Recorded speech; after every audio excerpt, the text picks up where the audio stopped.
Marcos, capítulo 5, versículo 1. Eu quero falar hoje sobre a libertação de um escolhido.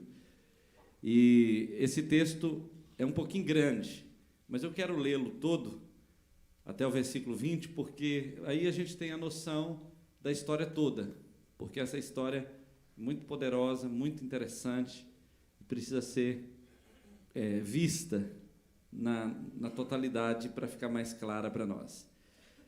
A minha versão é a versão revista atualizada, e se você não tiver a mesma, não pense que é uma Bíblia diferente, na verdade é a mesma palavra.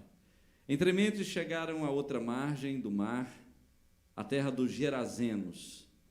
Ao desembarcar, logo veio dos sepulcros ao seu encontro um homem possesso de espírito imundo, o qual vivia nos sepulcros, e nem mesmo com cadeias alguém podia prendê-lo, porque, tendo sido muitas vezes preso com grilhões e cadeias, as cadeias foram quebradas por ele e os grilhões despedaçados, e ninguém podia subjugá-lo. Andava sempre de noite e de dia, clamando por entre os sepulcros e pelos montes, ferindo-se com pedras. Quando de longe viu Jesus, correu e o adorou, exclamando com alta voz: que tenho eu contigo, Jesus, Filho do Deus Altíssimo? Conjuro-te, por Deus, que não me atormentes. Porque Jesus lhe dissera: espírito imundo, sai desse homem. E perguntou-lhe: qual é o teu nome? Respondeu ele: Legião é o meu nome, porque somos muitos. E rogou-lhe encarecidamente que não os mandasse para outro país ou para fora do país. Ora, pastava ali pelo monte uma manada de porcos. E os espíritos imundos rogaram a Jesus, dizendo: manda-nos para os porcos, para que entremos neles. Jesus o permitiu. Então, saindo os espíritos imundos, entraram nos porcos, e a manada, que era cerca de 2.000, precipitou-se despenhadeiro abaixo para dentro do mar, onde se afogaram. Os porqueiros fugiram e o anunciaram na cidade e pelos campos. Então saiu o povo para ver o que sucedera. Indo ter com Jesus, viram o endemoniado e o que tivera a legião assentado, vestido em perfeito juízo, e temeram. Os que haviam presenciado os fatos contaram o que acontecera ao endemoniado e acerca dos porcos, e entraram a rogar-lhe que se retirassem da terra deles. Ao entrar Jesus no barco, suplicava-lhe o que fora endemoniado que o deixasse estar com ele. Porém Jesus não lhe o permitiu, mas ordenou-lhe: vai para a tua casa, para os teus, anuncia-lhes tudo o que o Senhor te fez e como teve compaixão de ti. Então ele foi e começou a proclamar em Decápolis tudo o que Jesus lhe dissera, e todos se admiravam. Pai, fale conosco nessa manhã. Nós abrimos o nosso coração, nós estamos sedentos de ouvir a tua palavra, e oramos para que o Senhor realmente nos dê o entendimento, nos dê a luz, nos dê a graça, a revelação para transmitirmos o que recebemos de ti, e também, ó Deus, nos dê a graça para recebermos o que o Senhor está nos dando. Nós queremos ouvir a tua voz, nós queremos ser alimentados, e ó Deus, se porventura pessoas aqui precisam ser libertas, precisam ser livres, que nessa manhã seja uma manhã de cura, de libertação, para a glória do teu nome, em nome de Jesus. Amém e amém. Quero falar hoje sobre a libertação de um escolhido. Visivelmente, esse homem era um escolhido do Senhor. Agora, quando você lê esse texto e compara essa história com a história que também está registrada em Mateus, capítulo 8, 28, e também está registrada em Lucas, no capítulo 8, 26, algumas vezes você pode pensar que Mateus ou não sabia contar, ou era estrábico, porque tudo que Marcos falava que era um, Mateus falava que tinha dois. E aí você não sabe se ele era caolho, né? Ele olhava assim e via dois, e naquilo que Marcos via um. Mas a história não é bem assim. Na verdade, Mateus escreveu o seu livro depois que Marcos escreveu. E alguns estudiosos sabem que Mateus era das ciências exatas, ele era coletor do governo, ele trabalhava como coletor de impostos, cobrador de impostos, e certamente números para Mateus não era problema. Não era problema. Inclusive, Marcos, que escreveu o livro o livro que tem o seu próprio nome, na verdade, tinha uma cultura muito menor do que a de Mateus, e o grego do Marcos era um grego mais ruim, era um grego ruim, um grego mais popular, mais sem muita estrutura gramatical. E aí, o que se sabe é que esse livro de Marcos foi escrito primeiro. Ele é a base para todos os outros evangelhos, mas quando Mateus escreveu o livro de Mateus, ele se valeu de algumas outras fontes. E por isso, alguns entendem que quando Mateus falou que tinham 2 endemoniados, ele estava dando ênfase ou na quantidade de demônios que tinham no endemoniado, ou ele estava pensando em 2 eventos que Marcos registra como sendo eventos de libertação de endemoniados, porque no capítulo 1, versículo 23, a Bíblia fala de um endemoniado dentro da sinagoga, e no capítulo 5 ela conta a história desse endemoniado, e alguns pensam que Mateus juntou os 2 casos em um só. Ou alguns entendem, que é o mais popularmente aceito, que na verdade Mateus estava referindo-se ao fato de que haviam 2 endemoniados, mas na verdade Marcos e Lucas prestaram atenção apenas naquele que se sobressaiu mais. E se você pensar que Marcos errou na contagem porque ele não tinha um bom grego, você não poderia pensar o mesmo de Lucas, porque Lucas era médico. E Lucas escrevia muito bem, e na verdade a intenção dele ao escrever o livro era registrar os fatos ordenadamente, para que todos tivessem uma noção clara de como tudo começou e como tudo terminou a respeito de Jesus. Então Marcos não errou na quantidade de demônios nessa história, ou de endemoniados nessa história. Na verdade ele se focalizou apenas naquele que se destacou mais, é o que a maioria dos estudiosos aceitam. Esse distrito onde Jesus chegou, do outro lado do Mar da Galileia, ele era muito bem situado, ele estava próximo ao Mar da Galileia, e essa cidade de Gadara e Gerasa, essas 2 cidades, na verdade estavam florescendo. A primeira era maior do que a segunda, uma era muito rica e a outra tinham pessoas muito importantes. Não eram cidades judaicas, eram cidades de outros povos que viviam ali perto, a gente chama de gentílicas, cidades gentílicas, e essas cidades tinham pessoas importantes, de grande cultura, de muita riqueza, e certamente esse gadareno haveria sido uma pessoa importante, ou uma pessoa rica, ou membro de uma família importante, ou membro de uma família rica. Ele não era uma pessoa qualquer, ele era uma pessoa de alguma proeminência. E aí, quando Jesus chega nessa cidade, você percebe um contraste entre a riqueza, a beleza, a importância da cidade e a degradação de um homem que estava debaixo da influência de demônios. Você percebe que a riqueza e a prosperidade estavam coexistindo com a miséria e com o sofrimento, a luz com as trevas, a beleza com a feiura. Todas essas coisas estavam coexistindo ali naquela cidade, e eles estavam debaixo de influências terríveis de demônios. Você vai ver nessa história algo muito assim visível do poder e do estrago que Satanás pode fazer quando ele encontra um ambiente propício, quando ele encontra um lugar certo para ele entrar. Agora, quando você olha para essa história, não é de admirar que tal situação tenha acontecido como aconteceu, porque, na verdade, essa é a missão de Satanás: roubar, matar e destruir. Todas as vezes que ele tem a oportunidade de entrar num lugar, ou de assumir uma pessoa, ou de controlar um ambiente, ele realmente entra para destruir. Há muitos anos atrás, nós tivemos uma experiência assim bem difícil, porque uma pessoa da nossa igreja, da liderança, passou por uma fase difícil e ela ficou endemoniada. Essa pessoa, ela estudava na universidade, ela já estava na pós-graduação, terminando o mestrado, é muito querida para nós até hoje, uma pessoa assim maravilhosa mesmo, mas ela estava debaixo de uma influência terrível de demônios e nós não sabíamos até aquele momento.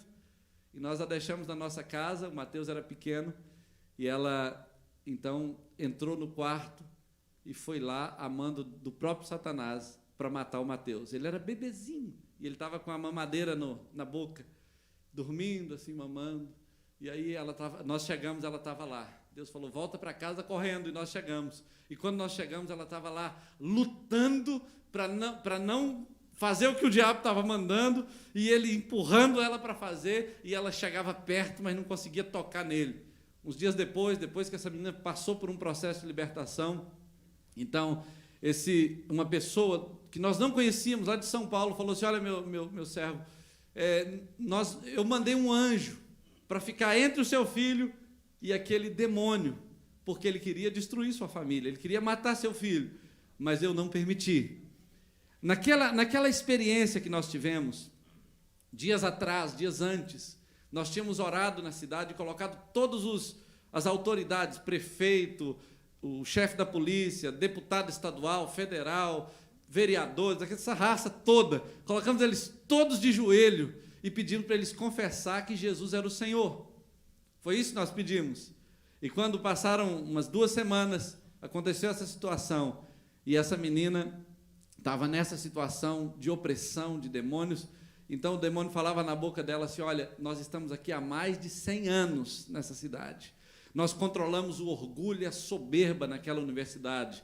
Nós estamos pela rua, nas sujeiras, na desorganização, na violência. E eles falaram assim, mas aquele culto de autoridades está minando o nosso poder. Uma outra pessoa da nossa igreja, que hoje é um líder também, professor da Universidade Federal lá do Espírito Santo hoje, ele também teve uma visão, e era tudo gente super intelectual, que não via nada, não tinha visão de nada. E, de repente, começaram a ter visão, começaram a ter experiências assim. E ele, então, teve a visão de um Buda no púlpito da nossa igreja, com a diferença, todo Buda é gordo, esse era magro. Diz que era seco, que dava para ver as costelas dele, assim. Esse Buda estava com correntes pesadas de ouro, assim, no pescoço, que chegava a entortar o corpo dele, assim. E aí ele falava assim, eu estou com muita raiva. Diz ele que o olho desse Buda era vermelho como fogo. E ele falava, eu estou com muita raiva. Então a gente percebe, quando Satanás tem a oportunidade de escravizar uma pessoa, ele realmente faz. Ele destrói, ele rouba, mata, ele arrebenta com as pessoas. Nós tivemos experiências de ver pessoas vomitando sapo, num processo de libertação, quando elas nunca tinham comido um sapinho pequeno, claro, não um sapão boi, né? Era um sapinho pequeno. Ela vomitou aquele sapo, a gente ficou olhando, mas que dia que você comeu esse sapo? E como ele não foi digerido, porque ele saiu inteiro. E aí, uma pessoa que estava lá com a gente, que entendia muito de demônio, de bruxaria, porque também tinha sido, então ela falava assim, olha, pastor, não precisa comer um sapo para vomitar. A bruxaria é desse jeito, o diabo faz essas coisas. Então, a gente vai vendo essa situação toda e olha para isso aqui, você escuta alguns estudiosos falando assim, olha, coitado desse doente mental aqui da Bíblia, ele era um doente, ele não era um endemoniado, não tem esse negócio de demônio, isso é coisa do mundo primitivo, o mundo moderno não acredita mais nessas coisas. Eles falam o seguinte, a gente só não sabe explicar como os endemoniados ficam tão fortes, ou quando os doentes mentais estão debaixo da influência da doença, eles ficam tão fortes. Uma vez a gente estava eu nem queria ficar contando essas histórias, né? A gente acaba lembrando e vai contando. A gente estava num encontro uma vez, uma mulher que tinha casado com um padre, separou, ela então ficou endemoniada. E aí ela partiu para cima dos irmãos, e tinha um irmão lá na igreja, grandaço, do tamanho do João ali, da Deis, mais ou menos. O cara me ajudou a carregar um piano, 2 homens de um lado e ele sozinho do outro. Piano daquele grandão, pesado. O cara era muito forte. Tinha um outro negro, grandão, do mesmo tamanho dele, também forte, mais um monte de gente, mulher. E aquela mulher relativamente magra, nenhum daqueles homens conseguiam segurar aquela mulher. E ela jogava um para o lado, jogava outro para o outro, e pá, pá, pá, e veio para cima de mim. Aí, e todo mundo segurando ela, porque ela, se ela estava batendo em todos eles, ela ia me matar, me estraçalhar. E eu estou pensando assim, segura ela, pelo amor de Deus, cruz credo. Cruz credo desse trem. E aí, de repente, eu me lembrei de uma coisa. Eu pensei assim, gente, se a gente precisa segurar o demônio, então, a gente não precisa de Jesus, né? Dá um tiro nela. Segurar o demônio, que negócio, a gente tem ou não tem autoridade? Né? Aí eu falei, solta essa mulher. Não, pastor, ela vai te matar. Eu falei, solta ela para me matar. Ué. Solta ela, vamos ver se ela mata mesmo. Eu queria saber se Deus ia me ajudar ou não. Porque eu pensei que se Deus não me ajudar, então, esse negócio de Deus é furado, o diabo é que é bom. Porque eu estou em nome de Jesus. E o diabo tem que ser segurado? Ué, que esse bicho é poderoso mesmo. Pensei, então solta o capeta, vamos ver. Aí a mulher partiu para cima de mim e nada segurava a mulher. E detalhe, ela veio assim, ó, igual uma cobra, arrastando no chão, sem fazer força com a perna e com a mão. Ela veio...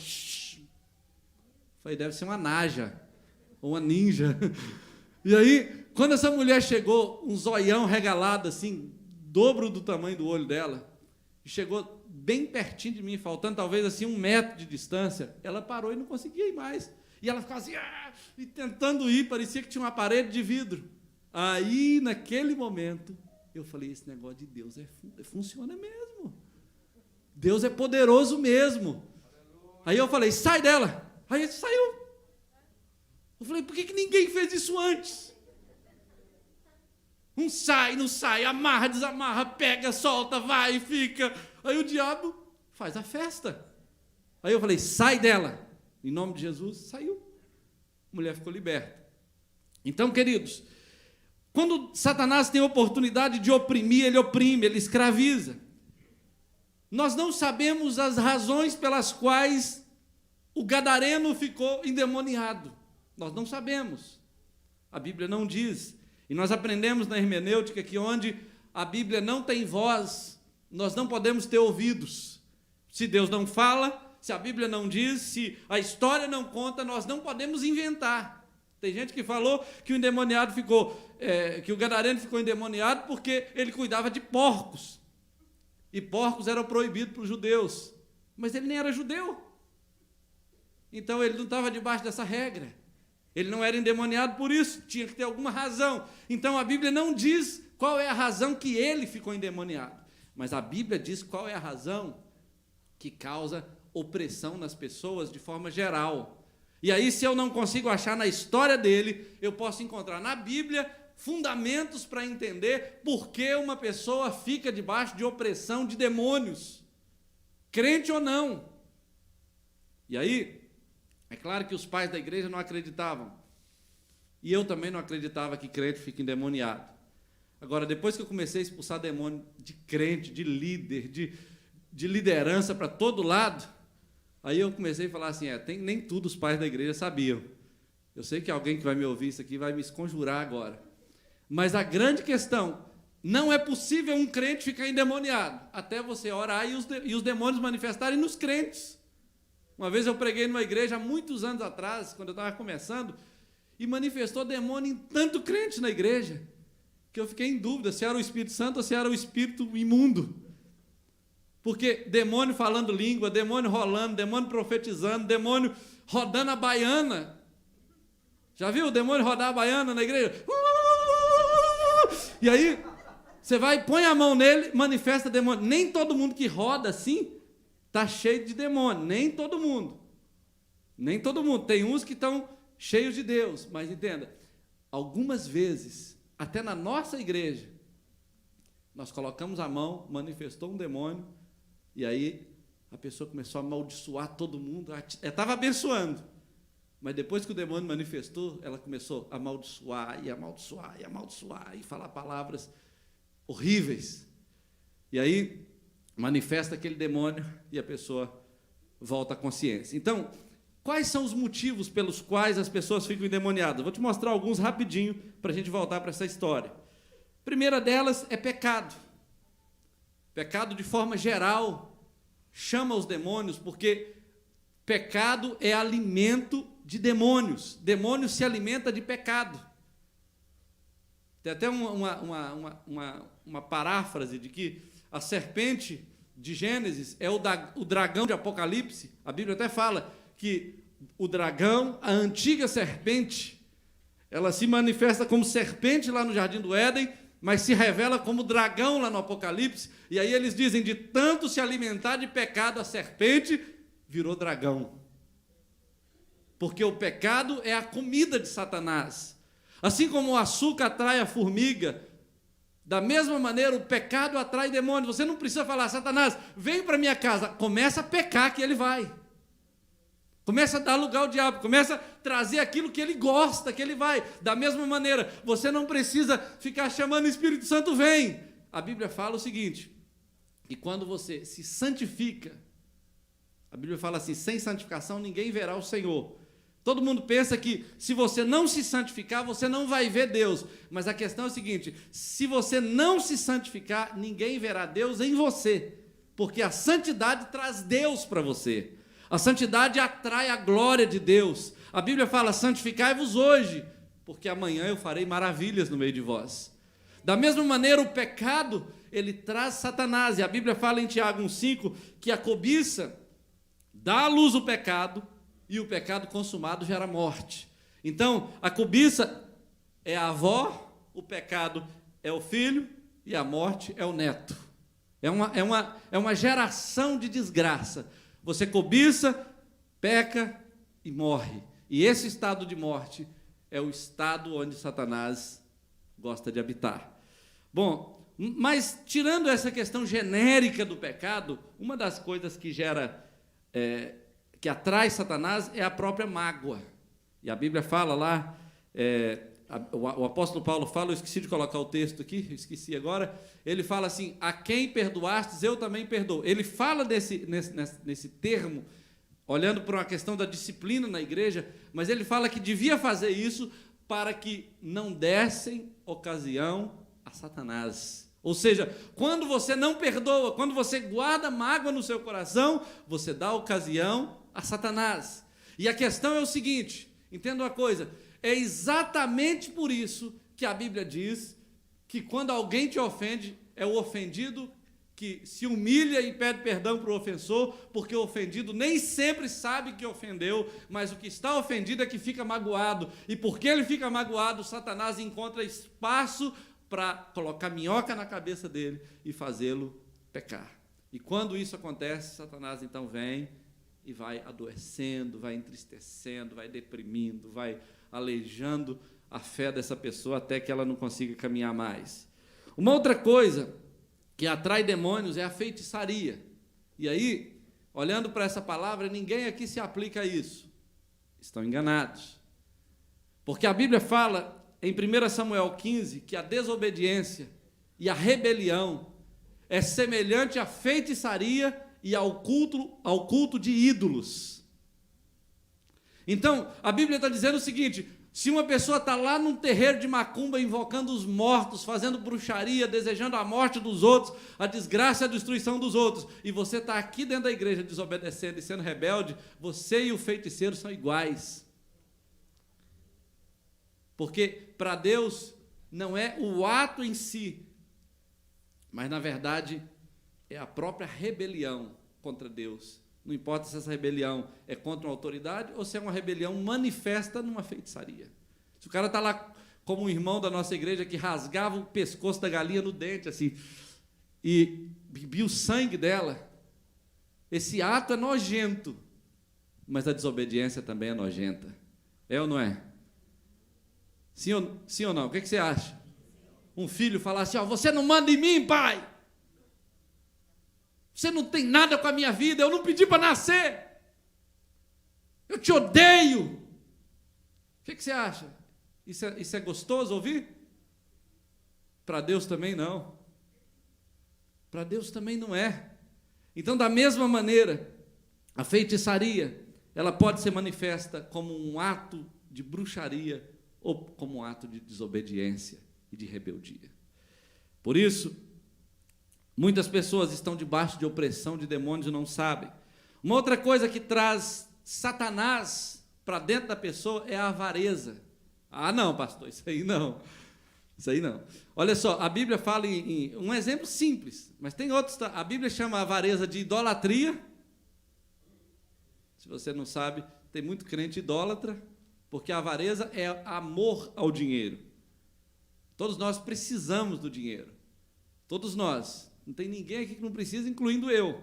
Eu preciso do dinheiro. Agora, nós amamos o dinheiro quando ele se torna mais importante do que as pessoas que estão perto de nós, quando a causa de Cristo se torna menos importante do que as nossas necessidades. É só você olhar o seu balanço econômico e ver como funciona. Por exemplo, quanto sai para lazer, quanto sai para investimentos pessoais, quanto sai para o seu conforto, para o seu futuro e quanto sai para o reino de Deus.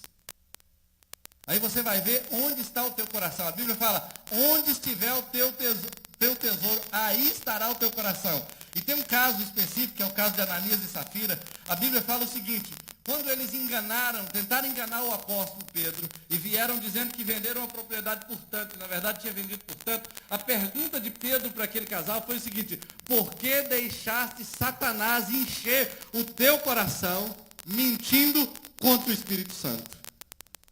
Então, na verdade, o ato de enganar, o ato de querer esconder uma coisa que já era deles, eles nem precisavam dar se não quisessem. Na verdade, foi motivado por Satanás, porque Satanás viu a avareza no coração deles e aproveitou aquela situação para escravizá-los. Os dois morreram na porta da igreja. Você fala, gente, mas por que essa pessoa morreu na porta da igreja? Essa pessoa frequentava o culto, essa pessoa fez campanha, orava todo dia. Por que ela morreu na porta da igreja? Porque, na verdade, o coração dela não estava no reino de Deus. O coração dela estava no dinheiro. E aí, quando a Bíblia fala, ninguém pode servir a dois senhores, quando ela coloca o dinheiro como senhor, na verdade, certamente, ela está mostrando que essa moeda, ela pode ser regida por Satanás quando ela se torna senhor, quando ela se torna senhora da sua vida. Então, queridos, essa é uma das áreas, estou só passando rapidamente. Uma outra área é a área da falsidade. Sabe o que? Eu vou te traduzir, assim, de uma maneira bem simples o que é falsidade. Falsidade é você fingir que gosta, fingir que concorda, fingir que está junto, fingir que é um, fingir. Ah, mas isso não traz demônios? Traz. A Bíblia fala que Judas era um assim, Lucas 22, versículo 2, a Bíblia fala que Judas foi representando, ele estava na ceia, ele estava diante de alguns milagres, ele estava, por exemplo, tem uma cena muito louca, que estavam lá, Lázaro, a quem Jesus tinha ressuscitado, Maria Madalena, estava lá o leproso, aquele Simão o leproso, só tinha gente que Jesus tinha restaurado numa casa, era uma festa, era um ambiente assim de comunhão, de celebração, de alegria, e os discípulos estavam lá também. Simão organizou aquela festa para agradecer a Deus pela cura da sua lepra. E aí Judas estava lá, mas ele não estava com eles. Quando aquela mulher quebra o vaso de alabastro e derrama o perfume, ungindo Jesus, enchendo a casa de perfume, Judas ficou com raiva. Ele não gostou da atitude que essa mulher teve em relação a Cristo. Ela queria honrar Jesus, mas Judas ficou com raiva porque ele pensou esse dinheiro podia ser usado para dar aos pobres. Mas o texto diz, ele não pensou isso porque ele gostava dos pobres, mas ele pensou isso porque ele gostava de dinheiro. Tem muita gente que briga por causa do que eles chamam de dinheiro da igreja, porque, na verdade, eles amam até o dinheiro da igreja. Eles acham que eles mandam até no dinheiro da igreja. Sabe? O que vai fazer com esse dinheiro da igreja? É claro que todo pastor, toda igreja tem que ser responsável com isso, mas às vezes o cara dá o dinheiro e ele acha que o dízimo que ele deu é dele ainda. É do Senhor ou é seu? É da obra de Deus ou é seu?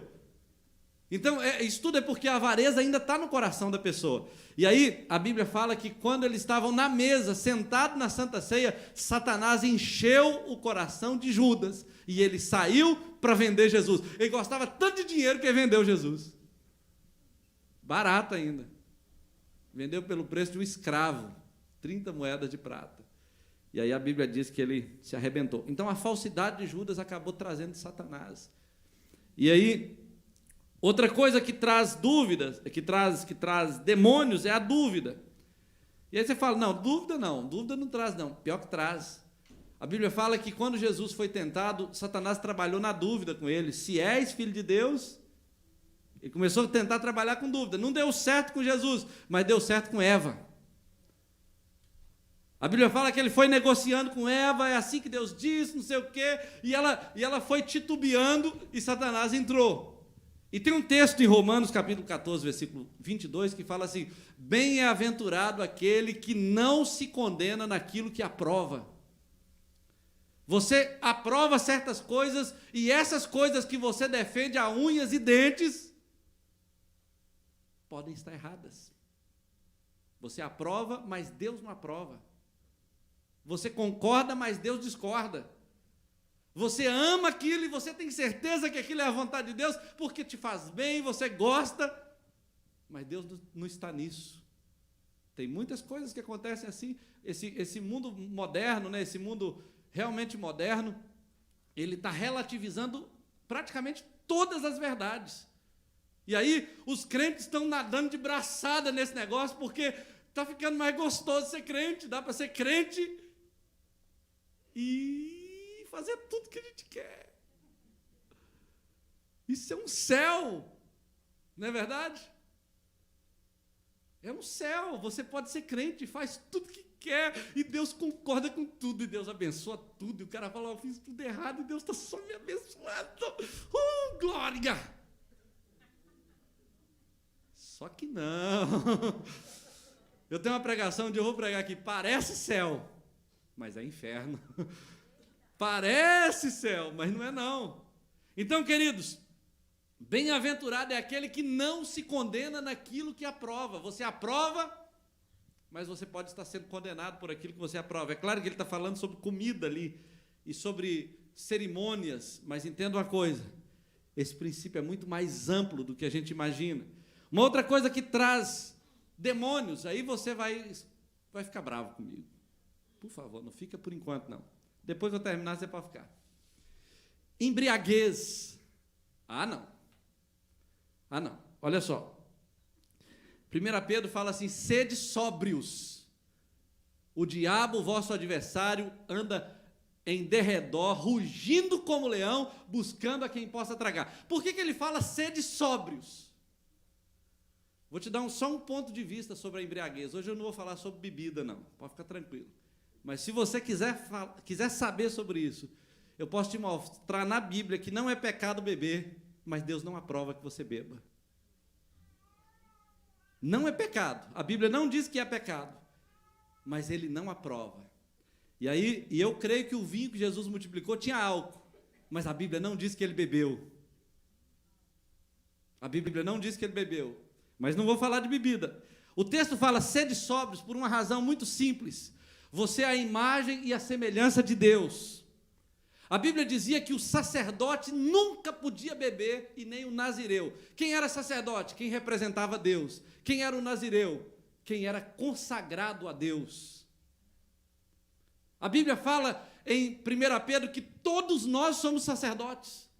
Sacerdócio real, nação santa, povo de propriedade exclusiva de Deus, nós somos sacerdotes. Outra coisa curiosa, a embriaguez, ela trabalha num ponto-chave para Satanás entrar, que é a lucidez. Quando você perde a lucidez, você perde o senso crítico. Os seus valores ficam mais ou menos flexíveis. E aquilo que você não concorda, aquilo que você não aprova, aquilo que você em sã consciência não faria, quando você está embriagado, você tem muita facilidade de fazer e pecar. A Bíblia fala, sentaram para beber e pecaram contra o Senhor. Eu me lembro daquela história lá de Balaão, que me chama muita atenção. Baraque querendo amaldiçoar Israel de todas as maneiras e não podia. Balaão falou assim, olha, contra esse povo não vale encantamento, contra esse povo não vale maldição, esse povo é abençoado do Senhor, glória a Deus por isso. Aí ele falou, mas tem um jeito de você amaldiçoá-lo. Coloca bebidas e mulheres no caminho deles. Eles vão beber, vão se envolver com as mulheres, vão adorar os ídolos e Deus irá amaldiçoá-los. A Bíblia fala que Balaão, ele se vendeu para ensinar Baraque, colocar ciladas para o povo de Deus. Você entende? Então, na verdade, por que bêbado fica mais fácil de pecar? Porque você não está em pleno juízo. Ah, não, mas quando eu bebo, eu não fico assim. Eu nunca embriago. Embriaguez não tem a ver com o que você pensa, tem a ver com a taxa de álcool no seu sangue. Sabia disso? Ah, mas eu não fico bêbado. Então faz um teste.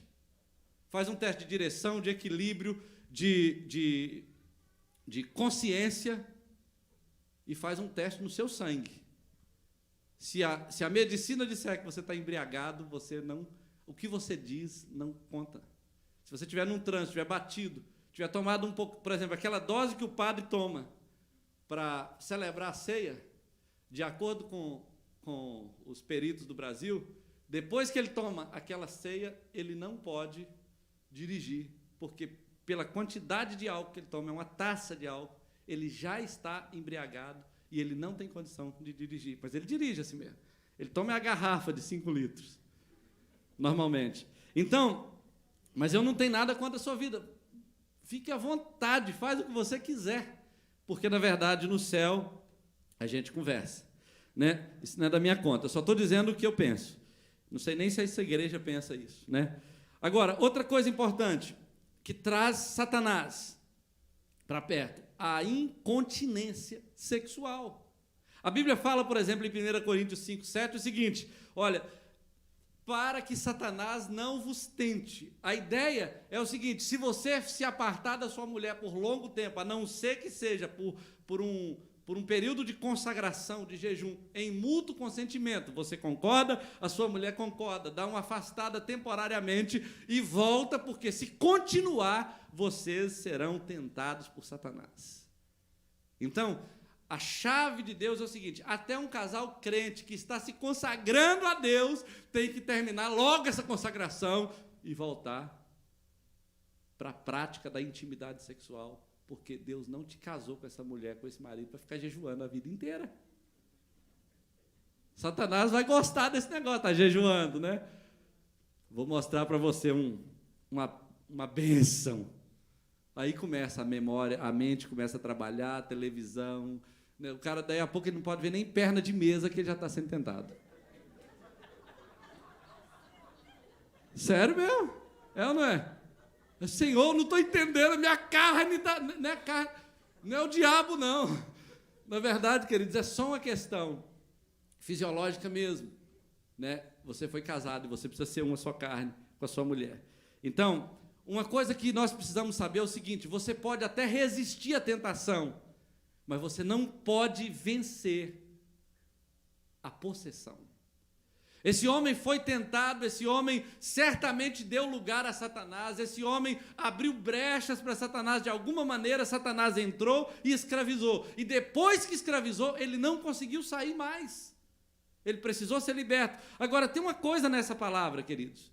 Esse homem era um chamado de Deus, era um escolhido do Senhor, e estava endemoniado, estava oprimido por forças que ele não conseguia livrar, e você vai ver que essa força que era tão terrível, que antes de Jesus chegar em Gadara, houve uma grande tempestade, e muitos estudiosos concordam que aquela tempestade no lago da Galileia, embora fosse, às vezes, ocorria outras vezes, aquela tempestade específica pode ter sido causada por forças demoníacas, que não queria ver aquele homem liberto. Aí você diz, mas isso não é um argumento bom. Então vamos ver o que os demônios fizeram com 2.000 porcos, que estavam em uma só pessoa, os demônios que estavam em uma só pessoa, que eles disseram, meu nome é Legião, poderiam ser 6.000 demônios, ou como no grego está, muitos demônios.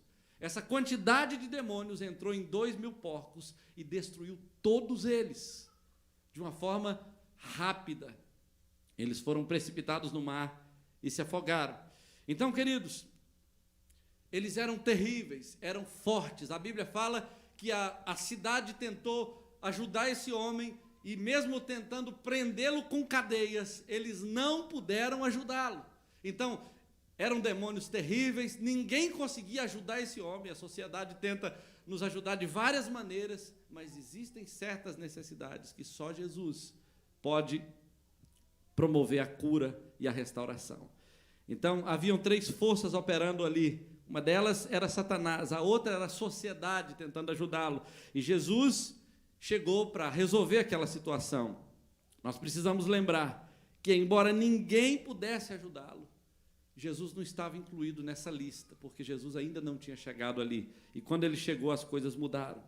E aí, queridos, uma vez um delegado lá de Viçosa me procurou, e ele falou assim: eu quero pegar seu telefone, porque tem alguns presos que nós levamos para a delegacia, que a gente bate neles, a gente algema eles, eles quebram as algemas, e a gente chega a uma conclusão que não é a gente que tem poder para conter aquele criminoso. Ali precisa de uma ajuda espiritual, e nenhum de nós sabe como faz isso. Diz ele que de vez em quando tem algum policial que acredita em Deus e manda aquela coisa sair dele, aí sai, mas quando não tem que dar uma injeção no cara para ele desmaiar. E diz ele que tem alguns casos que até a injeção não funciona logo, e a pessoa com injeção e tudo, ele sai quebrando, sai batendo, sai, né? Não sei se você já viu algum assim. E aí, diante disso, Jesus chegou e apenas com uma palavra, Jesus disse: sai dele. Ele ordenou. Lucas fala que ele ordenou, Marcos fala que ele disse, mas a palavra de Jesus é uma ordem. A palavra de Jesus liberta o oprimido instantaneamente, quando realmente a palavra chega ao coração dele. Ele libera a palavra e aquele homem é liberto. Então eu entendo que todos nós que somos chamados por Deus podemos experimentar plena libertação por meio da palavra. Só a palavra pode nos libertar. A ajuda que a sociedade nos oferece é na tentativa de nos prender lá no sepulcro. Satanás queria manter aquele homem como um morto-vivo, vivendo dentro dos sepulcros. A sociedade queria prendê-lo lá no cemitério. Mas esse homem continuava dia e noite se ferindo com pedras, se ferindo de todas as maneiras. Eu me lembro que teve uma vez que eu encontrei um rapaz, estou terminando já, queridos, ele tinha esquizofrenia, diagnosticado pelo médico, e ele nunca seria normal, nunca. Quem conhece esquizofrenia sabe que não tem cura. Nunca seria normal. Ele era arquiteto, um cara muito, muito inteligente. E aí, depois que nós começamos a caminhar com ele, andar com ele, ouvi-lo, viajar nas loucuras dele, e ele era crente, inclusive, filho de pastor, um menino com uma vida impressionante. E aí, à medida que a gente foi trabalhando algumas coisas da palavra, ele vinha com as imaginações, e eu ia jogando a palavra, suavemente, horas e horas e horas e horas conversando, ouvindo, lamentando, porque eu conhecia ele antes, um estado normal, e agora eu conhecia ele dessa maneira. Então, esse menino finalmente foi liberto pela palavra. E quando ele voltou no psiquiatra, o psiquiatra disse assim: olha, você não pode acreditar nisso. Você precisa continuar tomando esse remédio, que vai ficar muito pior se você não continuar. E ele já tem mais de 10 anos que está liberto, trabalha lá em São Paulo muito bem, está muito bem profissionalmente, Deus o curou completamente, porque a palavra tem esse poder. Nós não podemos perder essa fé na palavra de Deus. E aí, queridos, depois que esse homem é curado, eu não vou continuar a pregação, mas depois que ele é curado, ele então recebeu o chamado de Deus. E ele entendeu que Deus tinha um propósito para ele, porque a Bíblia fala que todos aqueles que conheciam esse homem voltaram e o encontraram assentado, vestido em são juízo. Houve uma transformação visível nesse homem pelo lado de fora e pelo lado de dentro. Ele estava sentado e vestido, ele não estava nunca sentado, ele estava sempre andando, de dia e de noite, se ferindo com pedras. Ele estava sempre nu, agora ele estava sentado e vestido, mas por dentro a Bíblia diz que ele estava em são juízo. O testemunho público da transformação daquele homem foi o primeiro sinal de que ele havia experimentado uma mudança radical depois de ter encontrado Jesus. Não é possível que uma pessoa encontre Jesus, continue do mesmo jeito que ela era antes e ainda fala que foi transformada.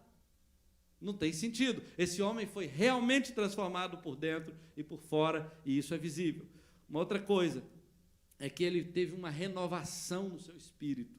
E aí, antes ele batia, antes ele era indomável, antes ele era violento, mas agora ele pedia. A Bíblia fala que ele implorava Jesus, pedindo para ir com Jesus. Mudou a atitude dele, mudou o jeito dele reagir. Antes ele não conhecia nada, ele estava possuído de demônios, ele não se vestia, ele habitava em cemitérios, em sepulcros, mas agora ele queria seguir Jesus, ele começou a enxergar uma possibilidade de uma vida melhor, com propósito. E aí, queridos, ele aceitou sem questionar, quando Jesus falou assim, não, você não vai comigo. Você sabe que tem muito crente que depois que experimenta uma libertação e está feliz da vida, ele fica endemoniado de novo quando alguém fala um não para ele. Sério? Não, não, pastor, por que não? E aí baixa de novo. 7 outros piores. E o cara dá karatê e voa, vira ninja na frente do pastor. Mas esse cara estava todo empolgado e falou, Senhor, eu quero seguir você, eu quero ir com você. Jesus falou, não. Não, tá bom, sentou de novo. É crente mesmo. Se consegue ouvir um não, é crente. Fala a verdade. É crente. Aí ele sentou, ficou ali. Jesus falou assim, não, você não vai comigo, você vai voltar para a sua casa. Você vai voltar para os seus. Uma pessoa que estava tanto tempo longe de casa, todo mundo sabia que era um caso perdido. Jesus falou, volta para casa. Encontra a sua família, conta para a sua família o que o Senhor fez, como Ele teve compaixão de você, conta para eles tudo que Deus fez por você. E aí você vai ver, esse homem sai dali, obedecendo, que é uma outra marca de libertação. A Bíblia diz no versículo 20, então ele foi. Ele foi como Jesus mandou, e o texto fala, e ele começou a proclamar em Decápolis, as 10 cidades ali gentílicas, em Decápolis, tudo o que Jesus lhe fizera, e a Bíblia fala, todos se admiravam, todos. Então, queridos, eu quero nessa manhã terminar esse palavrão, né, foi muito grande, essa palavra. Eu quero orar com você. Eu sei que já está na hora de ir embora, mas amanhã é feriado mesmo para muita gente. E para quem trabalha, vai ter que trabalhar mesmo, não tem jeito, já está tarde.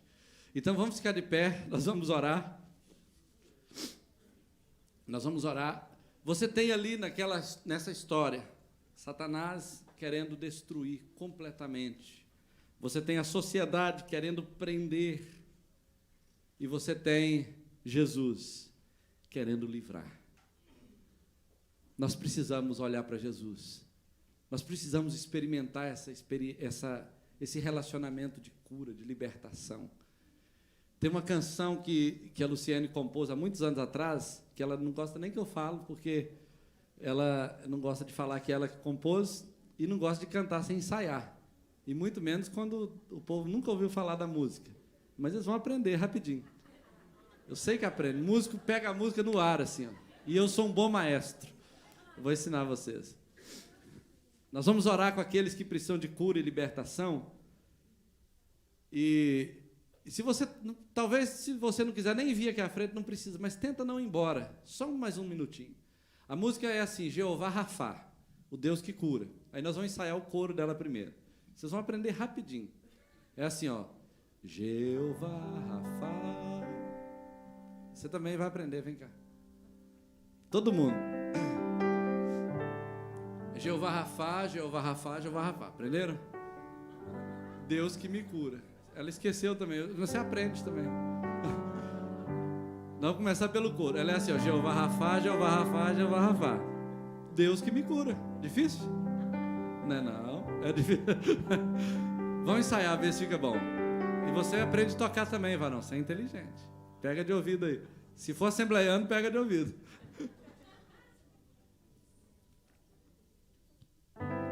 Começa pelo refrão. Jeová Rafa. Pode até dividir as vozes se quiser, fica bonito. É assim, ó. Jeová Rafa.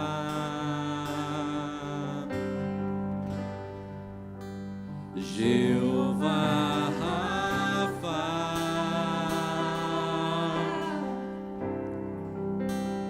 Jeová Rafa. Você também aprenda. Jeová Rafa. O Deus que me cura.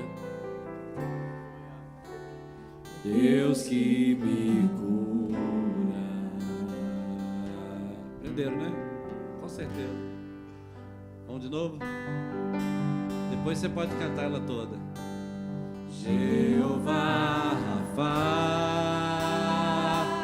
Agora entra na presença de Deus.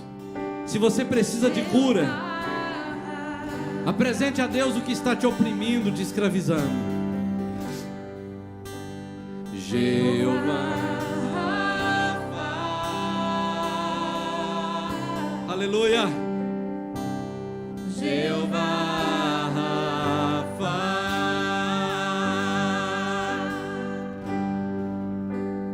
Jeová Rafa. Aleluia. Deus que me cura. Se Deus falou com você, saia do seu lugar e venha aqui para frente, por favor, enquanto canta essa música. Sobre si as minhas dores, livrou-me do que era mortal. Sua palavra deu-me vida. Seu amor me livra do mal.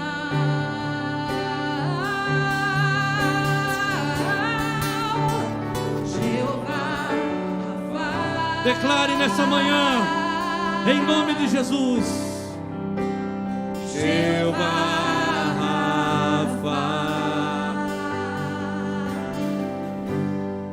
Seja curado em nome de Jesus. De calabachore ralabanai.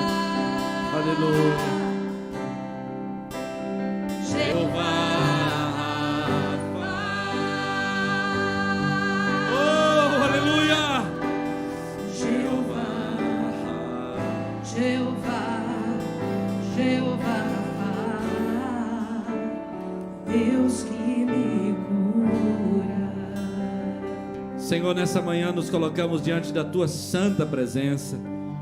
O Senhor diz na Tua palavra que aqueles que comeram do cordeiro lá no Egito foram preservados de todas as enfermidades com as quais o Senhor, meu Deus, com as quais o Senhor feriu os egípcios naquele tempo das 10 pragas.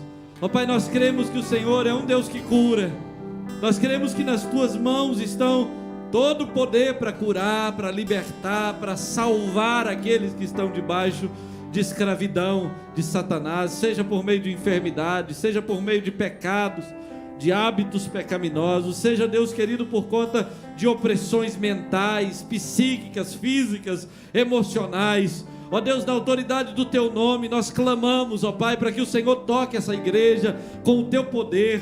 Ó Deus, para que o Senhor toque esse homem, essa mulher, esse casamento, ó Deus, que porventura esteja debaixo de um conflito, de uma confusão. Ninguém se entende, ninguém, ó Deus, consegue, ó Deus, entender um ao outro. Ó Deus, existe mágoa, existe feridas, existe amargura nesses corações. Nós oramos, ó Deus querido, para aqueles que estão debaixo de medo, de ansiedade, aqueles que estão oprimidos, ó Deus querido, por um pavor qualquer, ó Deus, que a sua alma tem. Nós oramos nesse dia, Senhor, para que o Senhor jogue por terra toda enfermidade, toda maldição, toda seta maligna, toda obra de bruxaria, de candomblé, de magia negra, tudo aquilo que é feito na Mata Virgem, na encruzilhada, debaixo da cachoeira, seja onde for, nós repreendemos agora, nós ordenamos que caia por terra toda maldição, toda opressão, todo problema de vício sexual, todo problema de distúrbio sexual, na autoridade do nome de Jesus, cai por terra agora, cai por terra toda miséria, toda bancarrota, toda falência, caia por terra em nome de Jesus. Todo decreto de morte, de falência que tem estado sobre esse homem, sobre essa mulher, toda dor nas juntas, toda dor nos ossos, em nome de Jesus, eu ordeno que caia por terra agora, que sai, que bata em retirada toda dor na cabeça, nos olhos, na coluna, em nome de Jesus, toda enfermidade nos órgãos internos, eu repreendo agora, em nome de Jesus, vai embora, sai desse lugar, sai dessa vida, sai dessa casa, sai desse lar, sai dessa hereditariedade, em nome de Jesus, cai por terra agora, declaramos cura, na autoridade do nome de Jesus. De calabachori, naragaço, narabachori, alabai. Traga vida nesse lugar, Senhor. Jeová Rafa. Se você conseguiu aprender, comece a cantar bem forte. Jeová Rafa. Aleluia. Chame a presença desse Deus. Rafa. Oh. Jeová Rafa. Seja curado nessa manhã. Seja curado, seja curado. Comece a louvar a Deus pela sua cura, pela sua libertação. Em nome de Jesus. Obrigado, Jesus. Obrigado, Senhor. Aleluia, Jesus. Aplauda ao Senhor nessa manhã, bem forte mesmo para Ele. Aleluia. Aleluia. Aleluia.